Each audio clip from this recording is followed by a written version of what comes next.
Hello my dear NEET aspirants, आज एक good news है आप लोगों के लिए। आज के इस वीडियो से नीट 2021 के एस्पिरेंट्स के लिए एक अच्छी शुरुआत करने जा रहे हैं। आज का video NEET physics A to Z series का पहला वीडियो होगा और इसमें हम लोग नीट 2021 के एस्पिरेंट्स की हर जरूरत को पूरा करेंगे। इसके अलावा आपको कहीं झांकने की भी जरूरत नहीं पड़ेगी।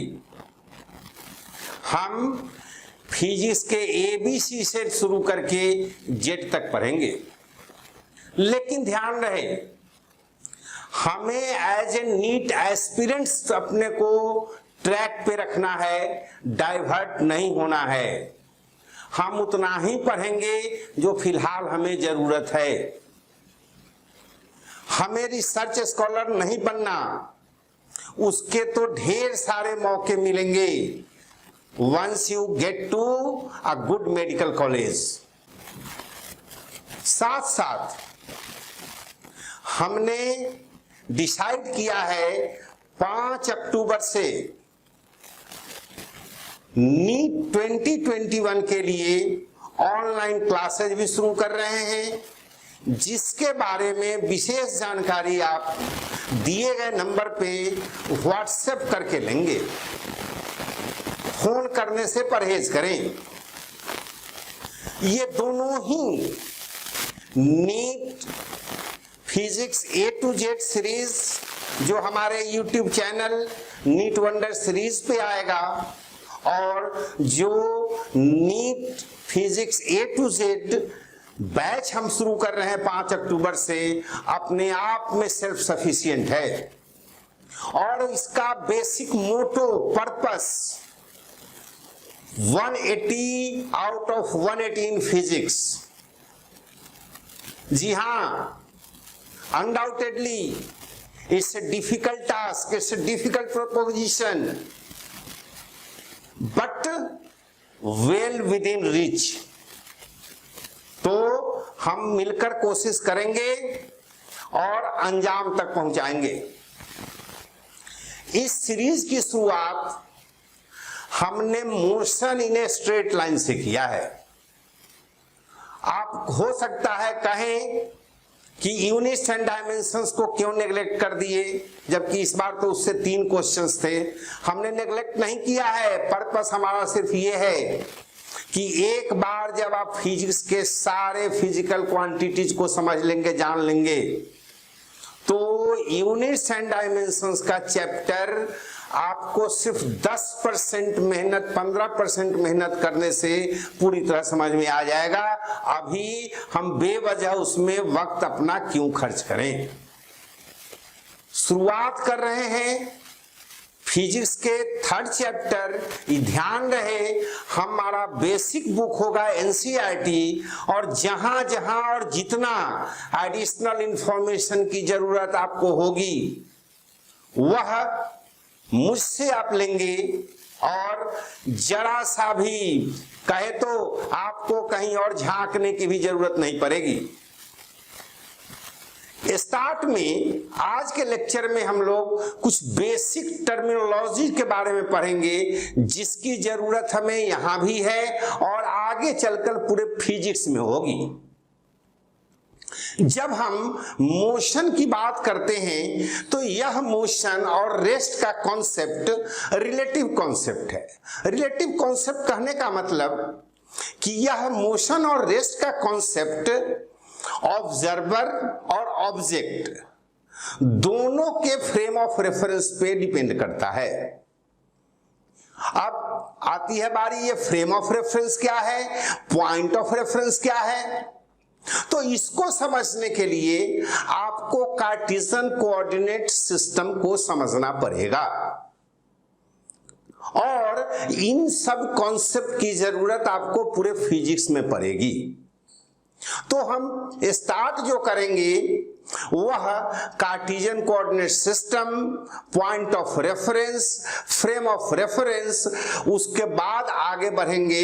लेकिन जरा सा इस चैप्टर के बारे में जान ले कुछ एक टर्म और। इस चैप्टर को फिजिक्स के जिस पार्ट में हम स्टडी करते हैं, जिस ब्रांच में हम स्टडी करते हैं, वह कहलाता है काइनेमेटिक्स। काइनेमेटिक्स में हम बॉडी के मोशन के बारे में पढ़ते हैं, उससे रिलेटेड जो भी वेरिएबल्स हैं उनके बारे में पढ़ते हैं, लेकिन यहां हम कॉज ऑफ मोशन के बारे में नहीं पढ़ते। यह कॉज ऑफ मोशन और मोशन के वेरिएबल क्या हैं? मोशन के वेरिएबल में ढेर सारे फिजिकल क्वांटिटीज हैं, जैसे डिस्टेंस, डिस्प्लेसमेंट, स्पीड, वेलोसिटी, ये सब के सब इसके वेरिएबल हैं। टाइम और cause of motion means force. तो काइनेमेटिक्स में हम सिर्फ मोशन के बारे में पढ़ते हैं, उनके वेरिएबल्स के बारे में पढ़ते हैं, कॉज ऑफ मोशन के बारे में नहीं पढ़ते। इसके अंदर, इस काइनेमेटिक्स के अंदर अलग अलग तरह के मोशन का स्टडी हम करते हैं without going in details of its causes. जैसे motion in a straight line, motion in a plane, motion in 3 dimension, rectilinear और ट्रांसलेशनल मोशन। हम सर्कुलर मोशन के बारे में पढ़ते हैं, हम रोटेशनल मोशन के बारे में पढ़ते हैं, हम ऑसिलेटरी मोशन के बारे में पढ़ते हैं। और ये स्टार्ट पहले हम करेंगे point of reference, frame of reference, और उसके पहले भी कार्टेशियन कोऑर्डिनेट सिस्टम। देखिए, आप सबने छोटे क्लासेज में 9th 10th में ही कोऑर्डिनेट ज्योमेट्री पढ़ाई जाती है, और वहां आपको सिखाया जाता है एक्स एक्सिस, वाई एक्सिस और जेड एक्सिस। जैसे ये देख लें, ये हमारा कोऑर्डिनेट सिस्टम हुआ। एक्चुअली फिगर में 3 डायमेंशनल चीजों को समझने में थोड़ी दिक्कत, थोड़े कंफ्यूजन होते हैं। आप इसे प्रैक्टिकली इससे समझेंगे तो ज्यादा बेहतर समझ पाएंगे। मान लें हमने इसको कहा एक्स एक्सिस, इसको कहा वाई एक्सिस, इसको कहा जेड एक्सिस। यह जो प्लेन बना, जो एक्स और वाई एक्सिस को मिला करके बनने वाले प्लेन को हम कहते हैं एक्स वाई प्लेन। वैसे ही this is Y and this is Z, तो इसको कहते हैं वाई जेड प्लेन। और यह एक्स और यह जेड है, तो इसको कहते हैं एक्स जेड प्लेन। कोई भी ऑब्जेक्ट सपोज कर लें कि यहां पर है, इस एक्स वाई प्लेन में है, और एक्स वाई प्लेन से मूव करके यहां से यहां आ गया। अब यहां y के वैल्यू हर जगह सेम है, तो y के वैल्यू में कोई चेंजेस नहीं हो रहे हैं। चेंजेस जो हो रहा है वह x में हो रहा है। पहले x था सिर्फ इतना, अब x है इतना। तो x में चेंजेस हुआ, z में भी चेंजेस नहीं, y में भी चेंजेस नहीं, तो इसको हम कहेंगे कि मोशन जो है ऑब्जेक्ट का पोजीशन में जो चेंजेस हो रहा है सिर्फ सिंगल एक्सिस के लॉन्ग हो रहा है। और इस तरह से नॉट ओनली कि एक्स एक्सिस के लॉन्ग ही, सपोज सबसे बेहतर प्रैक्टिकल एग्जांपल तो 1 डायमेंशनल मोशन या स्ट्रेट लाइन मोशन का है वर्टिकल मोशन। यहां से कोई ऑब्जेक्ट फॉल करता है और आता है यहां तक। इसमें आप देख सकते हैं कि इसका x और इसका y दोनों ही सेम रहता है फॉल करते समय। चेंजेस जो हो रहा है वह z एक्सिस में हो रहा है। तो किसी भी सिंगल एक्सिस के लॉन्ग अगर चेंजेस होगा तो उसे हम कहेंगे 1 डायमेंशनल मोशन, या उसे कहेंगे स्ट्रेट लाइन मोशन। और इसी में एक कंफ्यूजन की बात और होती है। सपोज कर लें कि कोई ऑब्जेक्ट इस एक्स वाई प्लेन में स्ट्रेट यहां से यहां मूव कर गया, यहां से यहां, तो यह भी तो स्ट्रेट लाइन है, लेकिन यहां तो एक्स और वाई दोनों कोऑर्डिनेट्स चेंज हो रहे हैं। तो क्या इसे हम मोशन इन ए प्लेन कहेंगे? यहां एक बात आप जरूर याद रखें इस कोऑर्डिनेट सिस्टम के बारे में, कोऑर्डिनेट सिस्टम के X axis, Y axis, Z axis not necessarily कि हम सिर्फ इधर इधर और इधर ही सिलेक्ट कर सकते हैं। आप चाहें तो इसे रोटेट करा दें, ऐसे घुमा करके, जिधर आपका ऑब्जेक्ट स्ट्रेट लाइन में मोशन कर रहा था उसे ही एक्स एक्सिस मान लें। तो उस कंडीशंस में y और z उसका चेंज नहीं होगा। तो कोऑर्डिनेट एक्सिस का सिलेक्शन हमारे अपने कन्वीनियंस पर डिपेंड करता है। लेकिन यही ऑब्जेक्ट सपोज कर लें कि दिस इज द टेबल और यहां से एक चींटी मूव करके ऐसे मूव करते हुए घूमते हुए यहां पहुंच गया, तो पहले यहां था x, अब ये स्ट्रेट लाइन में मोशन नहीं कर रहा है, वह पूरे प्लेन में मोशन कर रहा है, जिसमें x था, ये y था ये, और अब x हो गया यहां से यहां तक का डिस्टेंस और y हो गया ये डिस्टेंस। तो x और y दोनों अगर वेरी करेंगे तो वह मोशन इन ए प्लेन हो जाएगा। So this is your Cartesian coordinate system, और इसका यूज हम करते हैं किसी भी बॉडी के पोजीशन को लोकेट करने के लिए, पहले कहां था और फाइनली कहां है, और मूव करते समय वह किस पाथ से मूव किया है। अगर सपोज कर लें इस पॉइंट से ऐसे ऐसे मूव किया है, तो इस सिचुएशन में this is the path and this is the initial position, this is the final position. तो पोजीशन, इनिशियल और फाइनल और पाथ दोनों के फर्क को आप समझ गए होंगे। आगे भी जब हम डिस्टेंस और डिस्प्लेसमेंट का डिस्कशन करेंगे नेक्स्ट लेक्चर में, जहां हम वेलोसिटी और स्पीड का डिस्कशन करेंगे, वहां इसे और बेहतर ढंग से समझेंगे। अभी तो हम मेन जो टर्म्स हैं जिनकी जरूरत हमें पूरे फिजिक्स में पड़ेगी उसको डिस्कस कर रहे हैं। तो ये था हमारा 3 डायमेंशनल कार्टेशियन कोऑर्डिनेट सिस्टम। इसी में अगर सपोज कर ले कि एक बर्ड फ्लाई कर रहा है, यहां से फ्लाई करके और यहां पहुंच जाता है, तो x भी चेंज हुआ, x, y और z पहले कुछ और था, यहां पहुंचने पर उसका x, y और z कुछ और हो गया।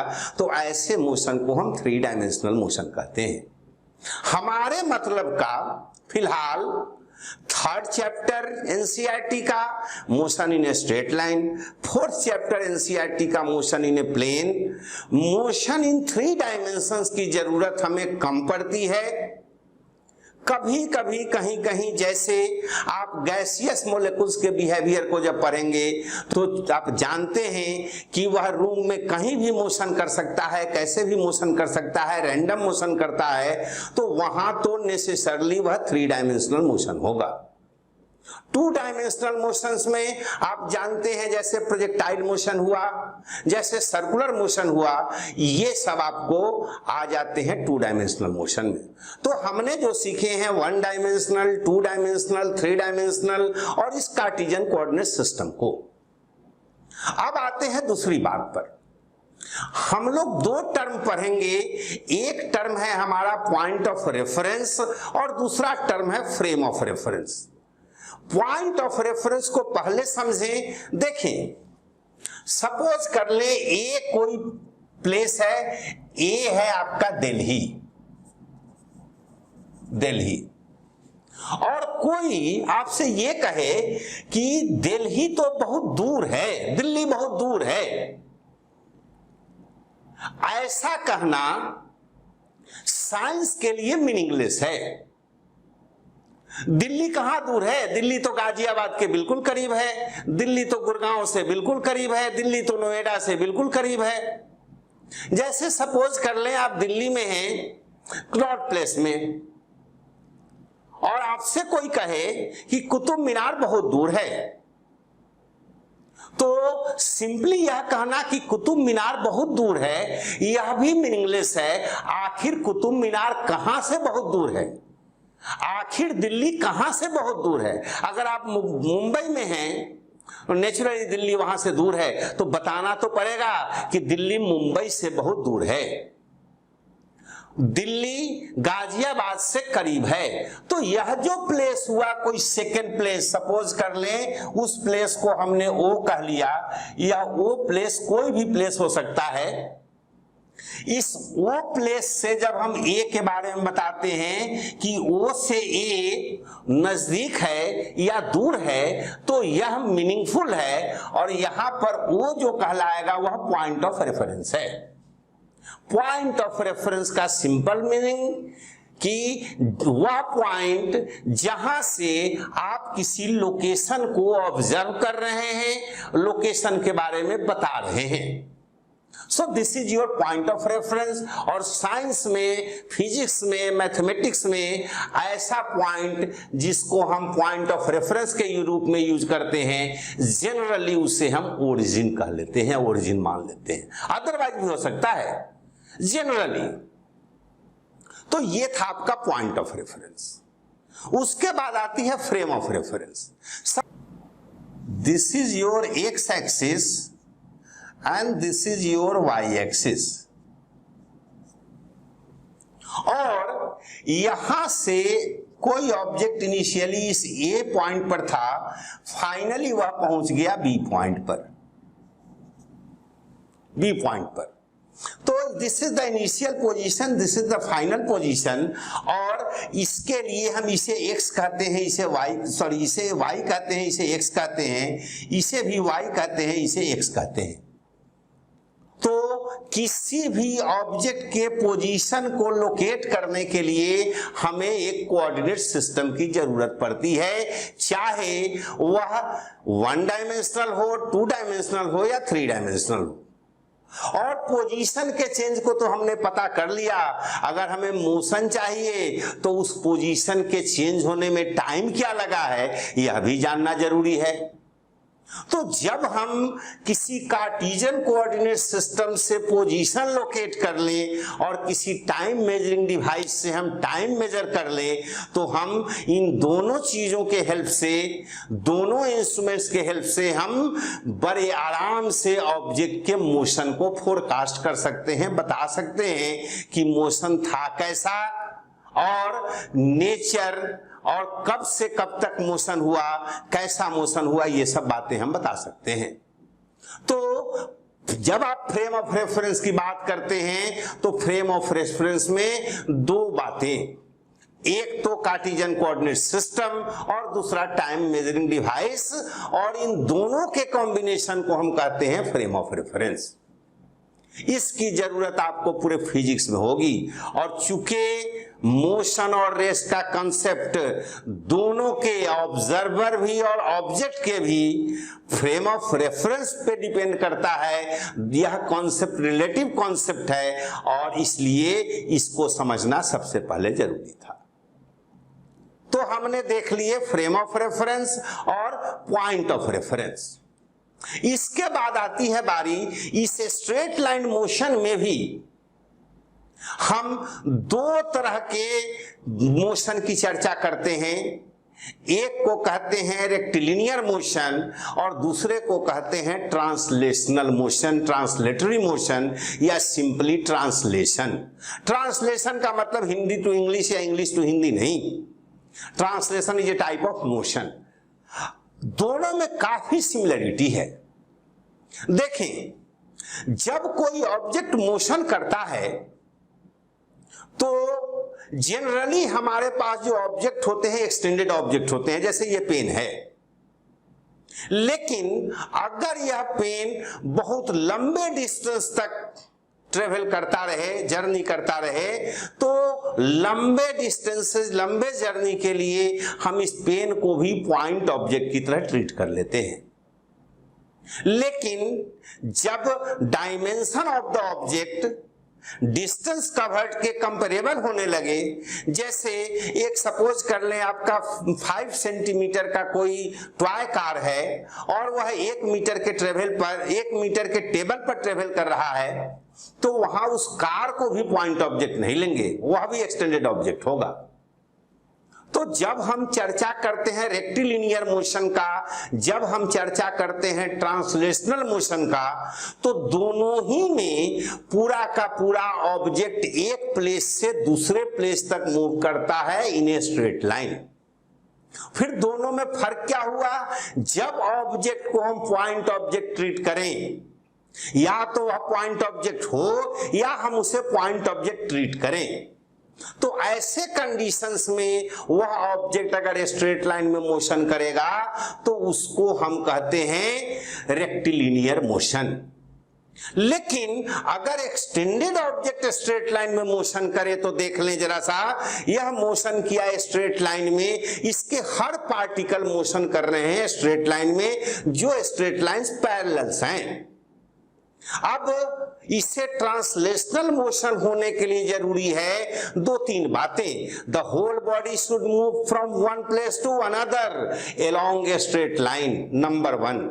Number two, each and every particle of the body should have the same magnitude and direction of velocity. Her particle के वेलोसिटी का मैग्नीट्यूड भी और डायरेक्शन भी दोनों जब सेम हो तो ऐसे मोशन को, इस एक्सटेंडेड ऑब्जेक्ट के मोशन को ट्रांसलेशन या ट्रांसलेटरी मोशन कहते हैं। काइनेमेटिक्स में हमने देखे थे और भी अलग अलग तरह के मोशन के बारे में हम पढ़ेंगे, लेकिन हमारा यहां कंसर्न मेनली ट्रांसलेशनल मोशन या उसको कह ले रेक्टिलिनियर मोशन। दोनों में फर्क समझ गए होंगे। जब ऑब्जेक्ट या तो पॉइंट ऑब्जेक्ट हो या एक्सटेंडेड ऑब्जेक्ट को हम पॉइंट ऑब्जेक्ट की तरह ट्रीट करें और स्ट्रेट लाइन में मोशन करे तो ऐसे मोशन को रेक्टिलिनियर मोशन कहते हैं। लेकिन जहां हम ऑब्जेक्ट को पॉइंट ऑब्जेक्ट की तरह ट्रीट नहीं कर सकते, हमें एक्सटेंडेड ऑब्जेक्ट की तरह ट्रीट करना है, लेकिन पूरा का पूरा ऑब्जेक्ट स्ट्रेट लाइन में ट्रेवल कर रहा हो और हर पार्टिकल उसके पैरेलल मूवमेंट कर रहे हो, हर पार्टिकल की वेलोसिटी का मैग्नीट्यूड और डायरेक्शन सेम हो, तो वह मोशन ट्रांसलेशन कहलाता है। तो ये थे हमारे बेसिक कॉन्सेप्ट। यह जो हमने फ्रेम ऑफ रेफरेंस की चर्चा की है, अक्सर बच्चे बहुत कंफ्यूज होते हैं। सिंपल टर्म में समझें तो किसी ऑब्जेक्ट के मोशन को बताने के लिए हमारे पास दो तरह के साधन होने चाहिए। एक कार्टेशियन कोऑर्डिनेट सिस्टम जिससे हम ऑब्जेक्ट के पोजीशन को लोकेट कर सके, और दूसरा टाइम मेजरिंग डिवाइस, और इन दोनों के कॉम्बिनेशन को हम फ्रेम ऑफ रेफरेंस कहते हैं।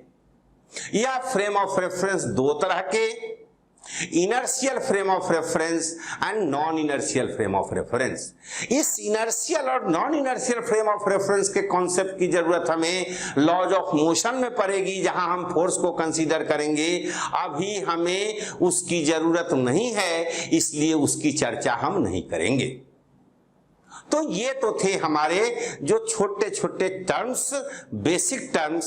अब हम जो नेक्स्ट टॉपिक पढ़ने जाएंगे, जो नेक्स्ट वीडियोस में, जिसमें हम डिटेल्स में अपने टॉपिक्स के बारे में पढ़ेंगे, वहां पर हम distance, displacement, average velocity, average speed, different types of velocity, different types of speeds, और वहां अलग अलग तरह के फॉर्मूलों के बारे में पढ़ेंगे, उनके जनरल कॉन्सेप्ट और साथ में उनके शॉर्ट ट्रिक्स भी। Next video next day, so let's wait till then and good luck, all the best.